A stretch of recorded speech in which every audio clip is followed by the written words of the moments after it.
Assalamualaikum warahmatullahi wabarakatuh. Perkenalkan, nama saya Marsha Inaya dengan NIM 12.1100-2030. Kali ini saya akan mempresentasikan tugas hasil saya, yaitu tentang Financial Management.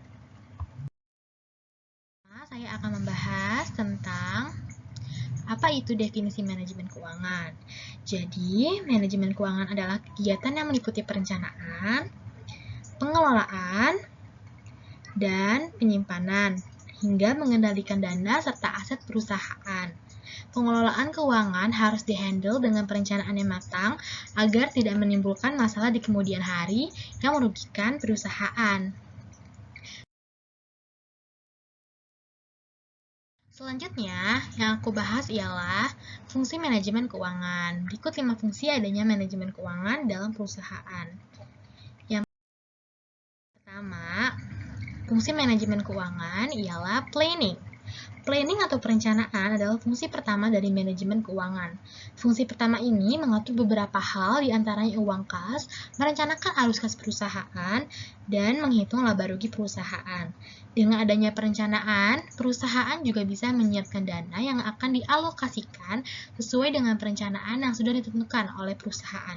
Otomatis tidak akan ada anggaran dana yang menyimpang atau tidak sesuai dengan kebutuhan perusahaan. Yang kedua, ada budgeting. Anggaran atau dana yang juga bisa disebut dengan budgeting adalah kegiatan penting yang harus dilakukan untuk keperluan perusahaan.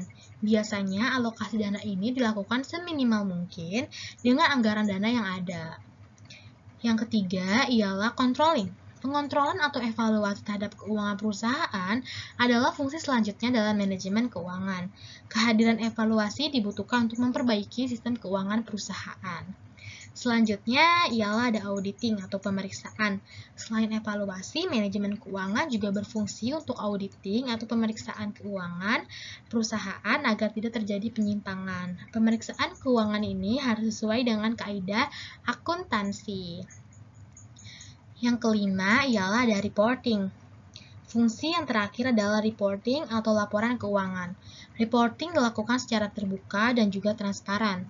Nah, laporan keuangan ini bertujuan untuk memberikan informasi tentang kondisi keuangan perusahaan. Jika tidak ada laporan keuangan dalam perusahaan, maka ini bisa jadi celah bagi oknum yang tidak bertanggung jawab untuk menyalahgunakan anggaran dana perusahaan nantinya. Oleh sebab itu, laporan keuangan adalah bagian penting dalam perusahaan yang harus dilakukan secara terbuka atau transparan untuk menghindari hal-hal yang tidak diinginkan. Selanjutnya ialah pembahasan tentang prinsip manajemen yang harus diterapkan nih. Yang pertama ialah akuntabilitas. Akuntabilitas adalah kewajiban moral yang penting dalam perusahaan. Artinya, manajer keuangan dalam perusahaan harus bisa mempertanggungjawabkan tugasnya dalam mengelola keuangan perusahaan, sehingga seluruh pencatatan, pengelolaan, hingga kegiatan lainnya yang berhubungan dengan keuangan perusahaan benar-benar tepat sasaran dan tidak ada celah untuk memanipulasi data. Yang kedua ialah konsistensi.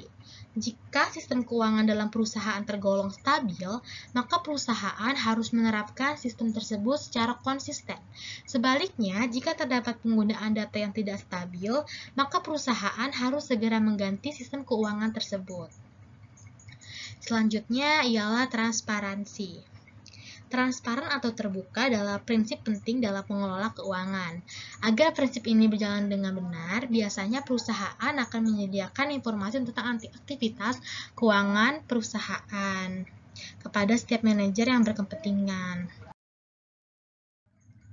Selanjutnya ialah adalah tips mengelola manajemen keuangan. Selanjutnya ialah poin kedua, membuat laporan keuangan. Untuk mengetahui kondisi atau aktivitas keuangan perusahaan, membuat laporan keuangan adalah sebuah kewajiban. Selain itu, ini juga bertujuan untuk mengetahui keluar masuknya uang sehingga perusahaan bisa mengetahui untung atau rugi. Laporan keuangan adalah bagian dari prinsip manajemen keuangan, yaitu transparansi. Artinya, segala kondisi atau aktivitas keuangan perusahaan harus dicatat dengan akurat.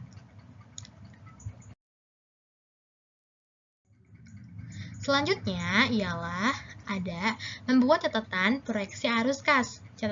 Catatan proyeksi arus kas bertujuan untuk mengetahui kapan dana perusahaan harus dikeluarkan dan kapan harus menerimanya. Tidak hanya itu, catatan ini juga berfungsi untuk mencari solusi sebelum terjadinya kerugian pada keuangan perusahaan.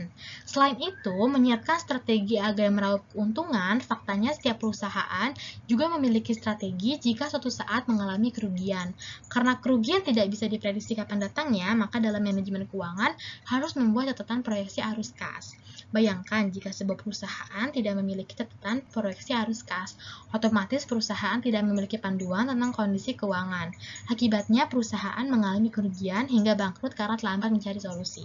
Nah, itulah beberapa poin penting tentang manajemen keuangan dalam perusahaan. Kesimpulannya, pengelolaan keuangan tepat bisa memberikan peluang keuntungan perusahaan berjalan optimal. Sebaliknya, jika pengelolaan keuangan kurang tepat atau sembarangan bisa menyebabkan kerugian hingga perusahaan bangkrut. Terima kasih atas waktunya. Do you have any question? Thank you.